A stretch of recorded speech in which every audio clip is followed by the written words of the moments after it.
વડોદરા મહાનગરપાલિકા દ્વારા 55 વર્ષ પહેલા બનાવવામાં આવેલ પંડ્યા રેલવે ઓવરબ્રિજ ના પિરાફેર જર્જરિત હાલતમાં છેલ્લા ઘણા સમયથી જોવા મળી રહ્યા છે।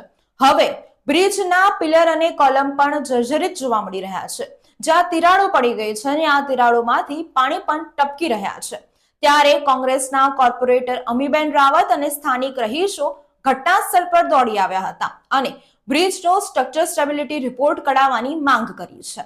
જ્યારે પાલિકાના સિટી એન્જિનિયરે કહ્યું કે રેલવે બ્રિજના સમારકામ અંગે રેલવે વિભાગને પત્ર લખીને જાણ કરવામાં આવી છે અને પાલિકા પોતાની જવાબદારીથી હાથ ઊંચા કરી લીધા। વડોદરા કોર્પોરેશને 55 વર્ષ પહેલા બનાવેલા પંડ્યા રેલવે ઓવરબ્રિજની પેરાફીટ છેલ્લા ઘણા સમયથી જર્જરિત થઈ ગઈ છે।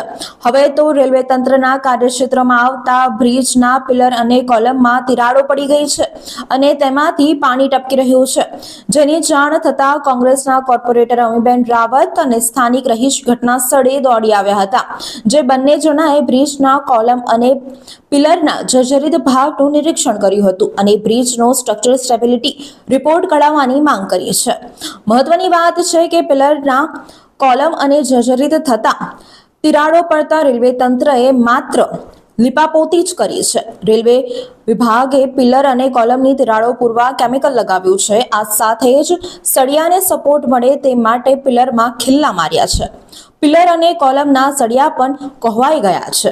આ સમગ્ર મામલે પાલિકાના સિટી એન્જિનિયર અલ્પેશ મજુમદારે જણાવ્યું કે કોર્પોરેશનને જાન્યુઆરી માસમાં જ સમારકામ કરવા માટે રેલવે તંત્રને પત્ર લખી જાણ કરી છે। બ્રિજનો ભાગ રેલવે વિભાગમાં આવતો હોવાથી તેઓ જ સમારકામ કરતા હોય છે।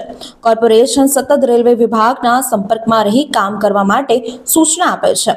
કોર્પોરેશને જાન્યુઆરીમાં રેલવેને પત્ર લખી સમારકામ માટે જાણકારી આપી પોતાના હાથ અદ્ધર કરી દીધા છે। જો કે હજુ સુધી બ્રિજનું યોગ્ય સમારકામ કરાયું નથી। રેલવે તંત્ર પણ પોતાની આડતથી નથી ખંખેરી રહ્યું। ત્યારે જર્જરિત બ્રિજને લઈ કોઈ મોટી હોનારત સર્જાય તે પહેલા રેલવે અને કોર્પોરેશન તંત્રએ સંકલન કરી વહેલામાં વહેલી તકે બ્રિજનું સમારકામ કરવાની જરૂર છે। લગભગ 55 વર્ષ જૂનો આ શાસ્ત્રી બ્રિજ, જેની બાજુમાં અદ્યતન ટેકનોલોજીથી નવો બ્રિજ વાઇડન કરીને 7-8 વર્ષ પહેલાં બનાવવામાં આવ્યો, ત્યારે આનું સ્ટ્રેન્થનિંગ કરવામાં આવેલું, પણ હજી બી એમાં સીપેજના ખૂબ મોટા પ્રશ્ન છે। દુકાનો છે એમાં પાણી જમે છે, સ્લેબમાંથી પેનિટ્રેટ થઈને બીમ થકી કોલમમાંથી બી પાણી જમે છે, સ્ટ્રક્ચરલ ક્રેક્સ બી દેખાય છે। ત્યારે અમારી ડિમાન્ડ છે કે આ બ્રિજની સ્ટ્રક્ચર સ્ટેબિલિટી રિપોર્ટ તાત્કાલિક કઢાવવો જોઈએ। શક્ય હોય તો રિપેર અથવા તો નવો બનાવવાનું જે બી હોય રેલવે સાથે સંકલન કરવાની જરૂર છે, કારણ કે આ હાઈએસ્ટ યુટિલાઇઝડ બ્રિજ છે।